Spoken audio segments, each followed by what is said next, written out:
काय करतात? तू माझ्यावर ना मग मला खेळू द्या माझा बस येऊ दे अंगावर माझ्या ना बघ्यात ना किती ताकद आहे. चल दोघं जातो बाहेर मग दाखवतो बाहेर काय ते त्या भागात बघणार आहोत की खरंच निक्की आणि अरबाजचं काही चाललंय का, त्या दोघांमुळेच सगळ्या ग्रुपमध्ये भांडण होत आहेत का. तर बघू अरबाज आणि निक्की. आता अरबाज आणि निक्की झालं, आता आलं अभिजित आणि निक्की. अभिजित निक्की हे सारखे भांडण करतात आणि परत एकत्र होतात.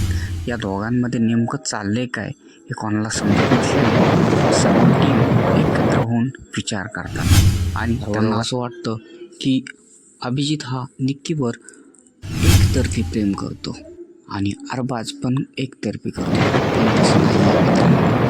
तसं नाही. नियमामध्ये हे बसत नसल्यामुळं हे सर्व खोटं आहे. धन्यवाद.